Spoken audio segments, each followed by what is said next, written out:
Electronics and Robotics Enthusiasts Club, shortly known as Phil Robotics, we have Jeb Miranda and John Array Di Maunahan. Phil Robotics is a non-profit group of students, hobbyists, and enthusiasts that aims to nurture the advancement of robotics and electronics technology to develop practical solutions that inspire and to uplift the technical competency of everyone interested in learning robotics and electronics. They have a neat demo for us right now. Let's take a look.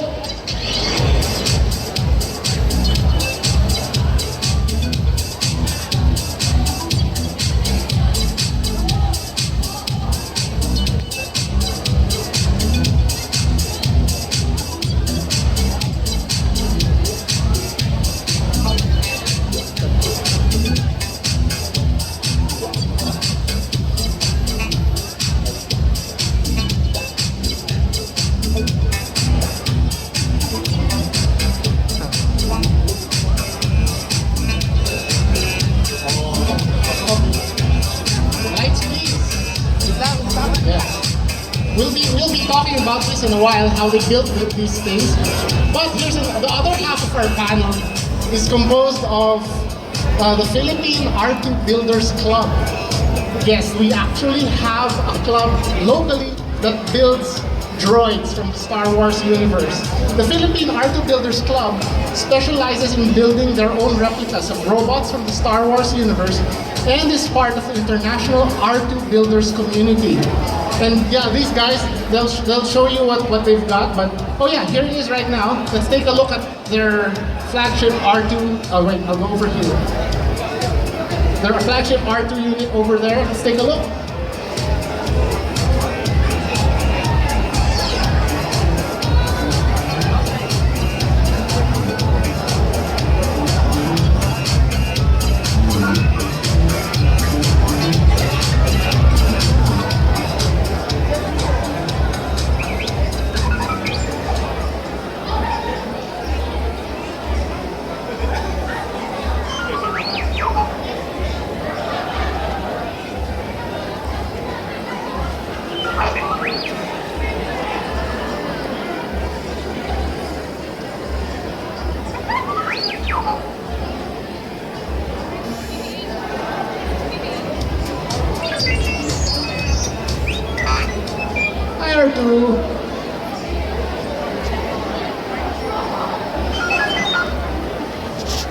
Yeah, I don't know what they said.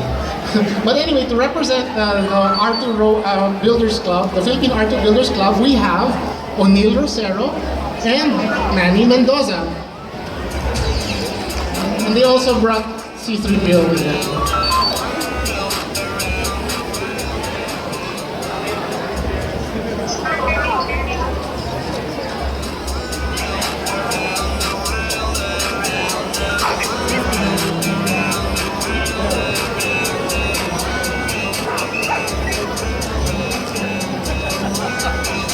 John, Jeff, okay lang kayo dyan?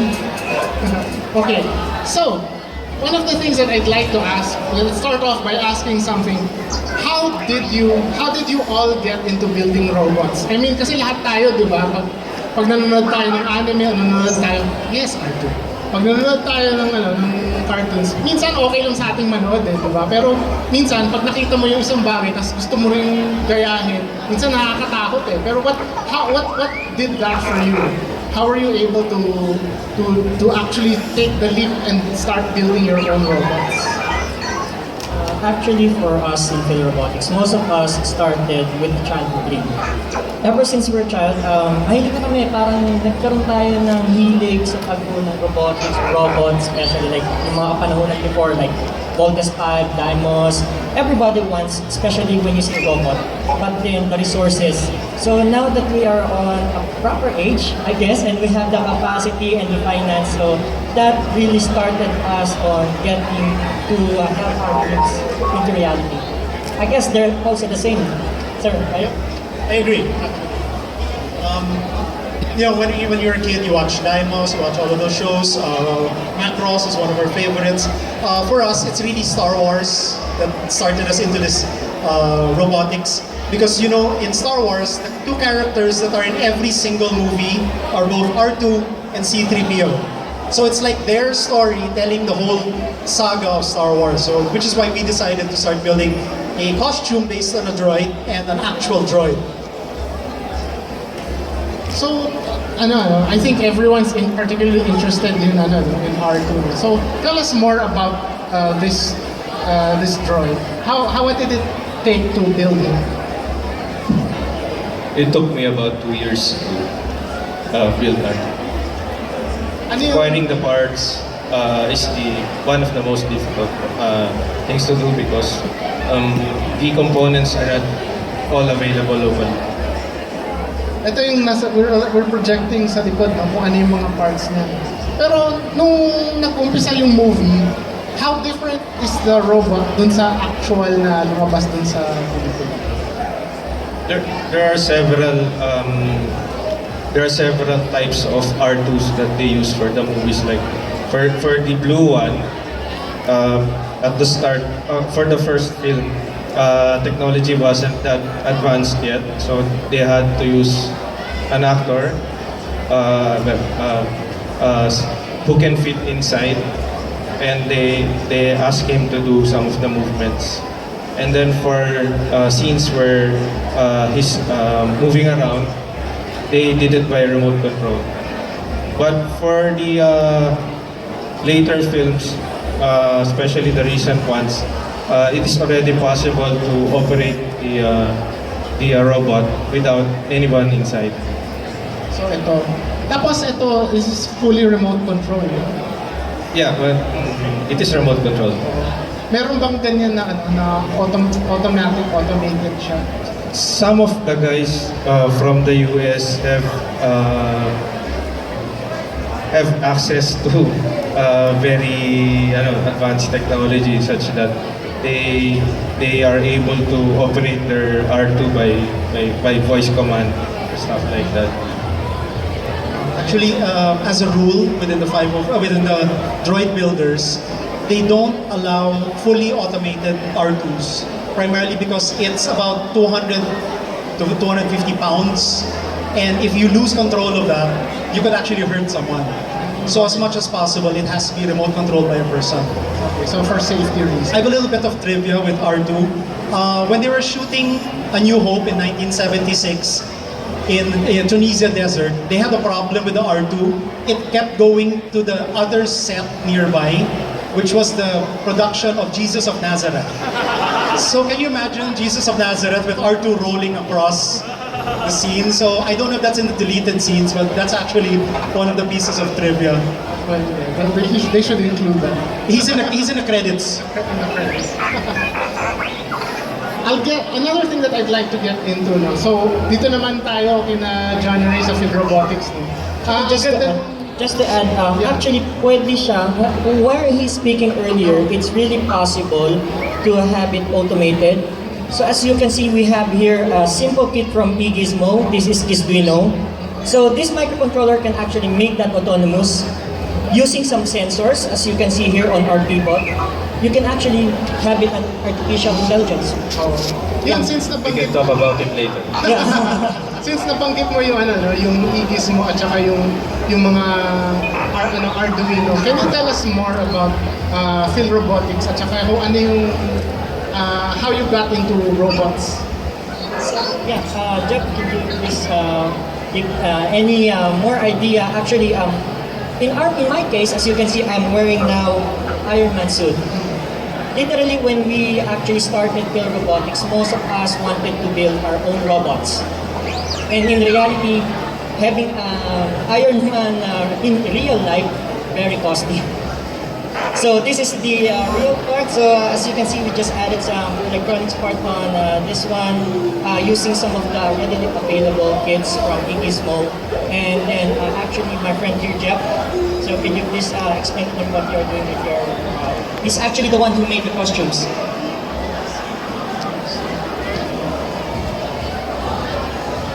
So, yung costume kasi is made from rubber sheet. And then, yung pattern niya is available sa internet. Saglit lang namin siyang binubuo. 7 minutes lang. Yung electronics and the other moving parts. So, yung time na yun, dumating yung 3D printing. So, mga available na kits na yan, galing dyan, kumuha kami ng 3D printer namin. Then, 3D model, like this one, the Canon. Yan 3D printed yan. Yes, 3D printed.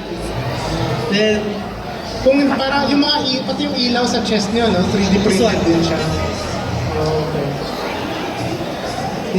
Available na ba sa CDR King yung 3D printed? available na siya. Kaso, cost lang. Okay. Pero sana medyo kailangan pang ayusin pa ng konti. Actually, yun nga yung problem na sinabi ni Sir kanina eh. When you make something autonomous, make time na hindi mo siya makontrol, like what I have right now on my helmet, there's actually a problem with the switch, hindi mo makontrol, so I need to do it manually. So I guess that's one of the problems before when we discuss lalo na snapping robot. Most of us think about Skynet. Having an I think most of us have watched Terminator, robot rising against humans, so that's the idea, sir. Pag tama ka doon, binigyan mo siya ng buhay, minsan wala ka ng control. That's a big problem. Well, since we mentioned that, no, pero ibig sabihin medyo seryoso tayo ng konti. No? Pero sige, kunwari, sa palagay niyo ba, how do you see robots interacting with people in the near future? Kasi since nabanggit niyo nga yung Skynet, syempre nakakatakot yun, yung mga robots that can think of for themselves. We've seen it happen in movies, in Terminator for instance. Pero on the other hand, meron tayong nakikita ngayon na, I'm sure nakikita na sa internet, ang Google, gumagawa sila ngayon ng automated cars, di ba? Tapos yun, like another thing is, ang nauso ngayon, mga prosthetics para sa mga bata, 3D printed din na robot arms para nabubuo yung kamay ng mga differently abled, no? So kayo, sa tingin nyo, bilang mga enthusiasts sa robots, ano yung nakikita nyo, paano yung nakikita mag-i-interact ang mga tao sa mga robot in the future? Let's start with the RT builders. Right now, actually, like DJ mentioned, there's a lot of automation going on, home automation. You can get these modules that will turn on your lights before you get home, turn up the heat, or even run a bath for you. But of course, you're apprehensive about allowing all of this automation because you don't know when it goes wrong, what are you going to do? How do you stop it? You know, if it's buggy, then you say stop. It's not going to stop just because you want it to. There's still that fear that it's going to, start an uprising and then destroy all humans, and then you have to wait for John Connor. So we're screwed eventually. Automation cars are not allowed to do it completely automated. You actually have to have a person in the driver's seat, even though nakaganyan lang siya. But there has to be legally a person in the car for it to run automated. And recently the Google automated car actually bumped another automated car. So I don't know how the lawsuit works there, whose insurance you use. But it's actually nice to see the trend. Amazon has a voice-activated thing, the Echo. You can tell it to play your music, run your house, do everything, all by voice activation. But there has to be a limit at which we choose to let the computers run our life. Actually, he's correct. I read that article, and then another thing with the Google car, some police apprehend the car but without the driver. That happened. Shit happens. As you say. But actually, one thing for sure, do you know SimCity before, and then the other AI, the Microsoft just released AI, and then it became like Hitler. It's because of the trolls in the internet. So one thing that's we can see in the automation of everything is, if you remember, DJ, we just had the recent IoT hackathon. So everything that we can see now can be connected to internet, basically. Just in Gizmo, they have this what they call the IoT. You can just connect some of those devices and then you can control it over the net, wireless or wirelessly. Now the problem is, if someone hacked that connection, then that's the big problem. Because as you can see, our internet is not that really safe. Everybody that knows that capability, how to hack it, can have access to it. So once you connect, let's say R2D2, it's how many pounds, sir, that R2D2? 250 pounds. You put it on the internet wirelessly, and then someone actually attempt to connect on that one or to override, then they have the control, they can just bump anybody and then who's to blame? The owner itself. So that's the problem that was. Totoo. Pero kung titignan natin, ano, yung ganung takot, it's like being afraid of a knife. Diba? Na lahat naman ng technology natin, they can be used for good and for bad. So, it's just like a knife, di ba? Hindi mo man sasabihin na dahil nakakasugat yan, eh wag mo nang gamitin. Diba? So, yes, there are concerns like that in the technology world, but there's also the hope that they can be used positively. So, again, turning that question on its head, but doon naman tayo sa kabila magtanong sa inyo muna, John Ray, bilang mga robot enthusiast na lagi kayong nag-eksperimento sa electronics at sa robots, paano nyo, ano yung nakikita ng kabutihan ng electronics in particular, and electronics in general, and robots in particular sa society natin in the future, lalo na dito sa Pilipinas? So, marami siyang pwedeng gamitin. For example, is yung 3D printing. Example lang, hindi mo kayang gawin na mag-scout ng example, isip. Wala kang talent na mag-scout. So, gagawin mo siya, 3D model, then you can print it. So, pwede mo siyang evolve, pwede mo siyang i-mass produce. Sa tingin mo ba, eventually, kasi katulad yan, marami sa atin mahilig yan. Katulad yan, nagbebenta tayo ng mga plastic models, ganyan. Sa tingin mo ba, in the future, puro ganun na lang, parang ang bibilin lang ako ng design tapos ipiprint ko na lang sa bahay? Pwede ba kaya yan? So, sa ngayon, ganun na ngayon nangyayari. For example, yung isang modeler is in-upload niya yung file niya in the internet. So, pwede nang i-download yung mga 3D printer, then print na nila sa bahay nila. Example nito is yung braces. Meron nang nakagawa na estudyante na nag-print siya ng brace niya sa almost $6 lang siya, inabot niya. Compare sa may available na sa, pumunta ka sa mga dentist tayo, sumaabot ng $200. So, buo pa yung ngipin niya. Actually, JJ, here I just saw one of the booth na meron kanilang plastic, lalagyan mo lang sa mainit na tubig, and then you can mold. Actually, pwede kang gumawa ng sarili mong pustiso eh. Literally, so actually, I believe most of us here are also a supporter of DIY movement, do-it-yourself movement. Sa Philippines kasi, dati ang problem natin is accessibility and then the cost. Now, price of electronics are going down, accessibility over the internet is really good. So, Google lang halos ang makuha mo na, and then you can do it yourself. Just like what we did, most of us. Kayo, what are your thoughts on that? How do you see robots in Filipino homes in the future? Well, it's still a long way from having actual droids in your home. But what they're doing now in certain hospitals in the US and the UK is they have a droid that looks similar to R2, or actually looks more like a Dalek, driving around dispensing medicine without the need for registered nurse. It's basically the tedious jobs that are difficult or that are time-consuming. You let the droid do that. Keep it simple. Deliver medicine, just monitor the grounds, and then that leaves the humans to be able to focus on something that the droids can't actually do. There's still many things that can't be done properly by a droid, that you leave the tedious jobs to the machines so that it leaves you time to be able to focus on the more important things. Home automation is already starting, but having your actual robot butler in your house is gonna take a while. Because I don't want a robot serving me drinks, which they do on some cruise ships now. You press a button, choose your drink, a robot mixes everything for you and then dispenses your order, your vodka, tonic, your shaken not stirred. It's all done automatically.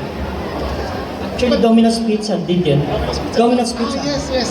Pizza delivery. I saw it on your article, PJ. Ay, sabi pala yun. You're not reading your article. I'm sorry. I just read them. But anyway, yun, since but going to the topic of droids, let's get back to the maker movement later. I'd like to talk about the R2 builders. I hear we were discussing backstage, Lana. The R2 builders here actually are the go-to people of the rest of Southeast Asia and Asia. Is that true? Actually, they're here in Asia, which includes Philippines, Vietnam, Japan, Singapore, there are only 4 functional droids similar to this. One is in Japan, one is in Singapore, and 2 are in the Philippines. So there's no China R2 yet, you know, CDR2, wala pa. So what happened just late last year, they had a lot of promotional events in China, Shanghai and other places to promote the opening of Episode 7, TFA. The droid they used for all of the events for months before the opening was from the Philippines. So it was actually a droid made by a Pinoy that was brought to China to promote events with John Boyega, Daisy Ridley, and Adam Driver. They were actually standing 2 feet away from a Pinoy droid. We have pictures somewhere there.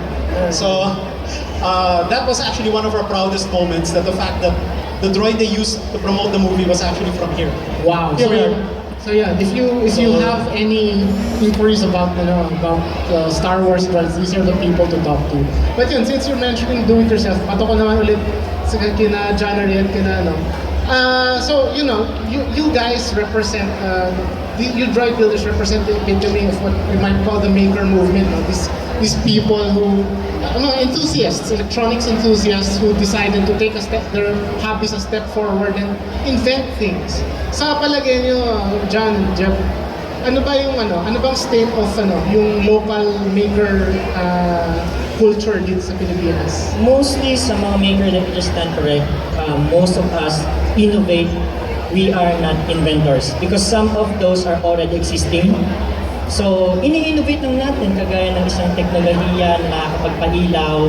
So, we just simply add some readily available salt.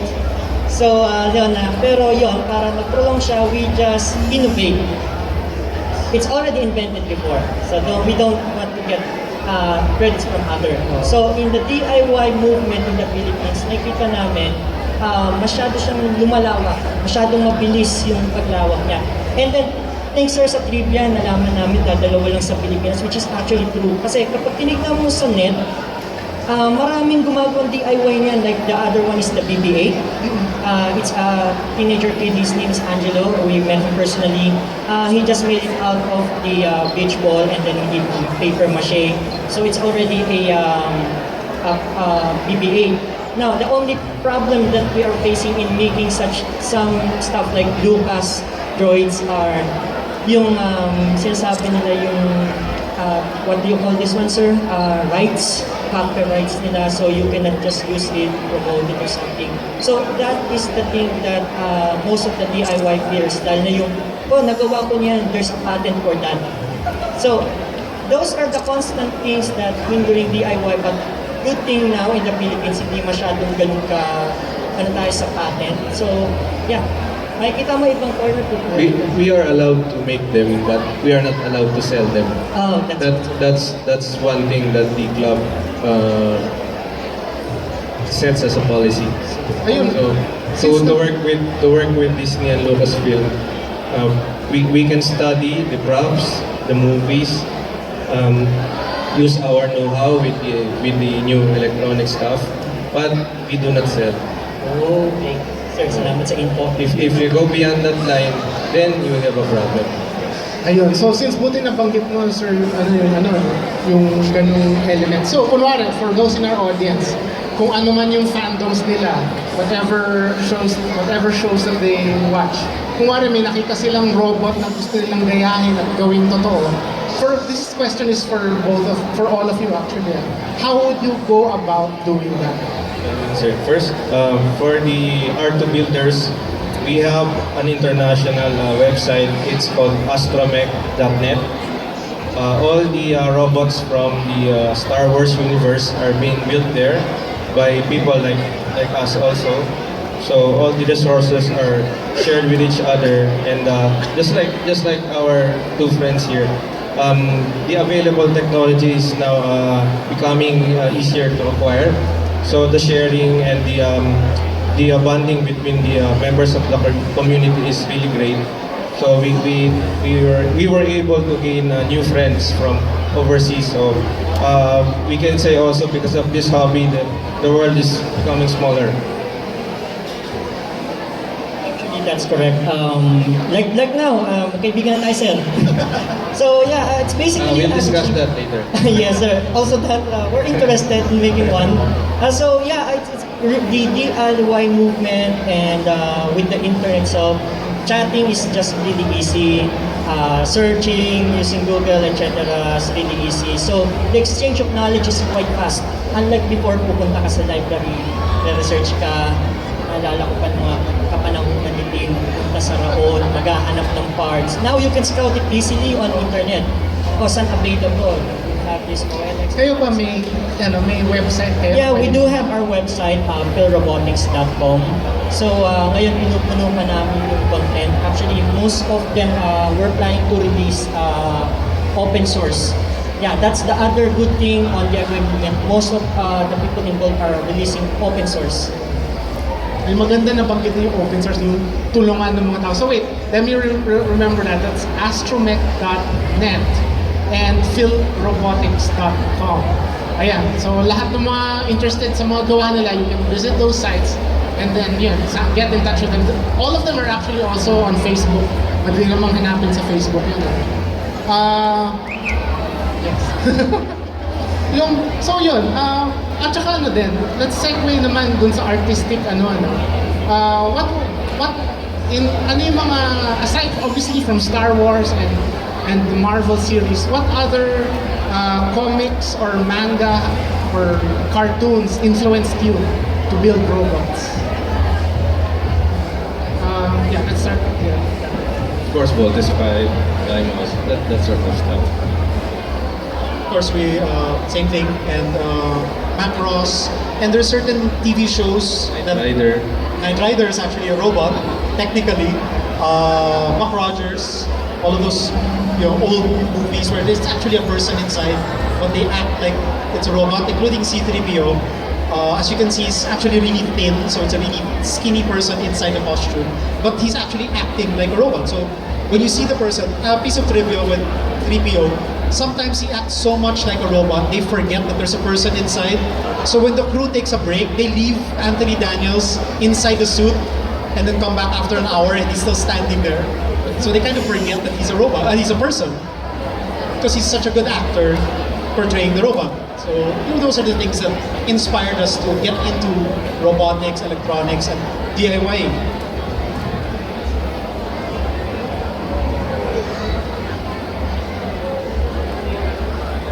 Siyempre, di ba wala Transformers, and Gundam, Power Rangers, yan.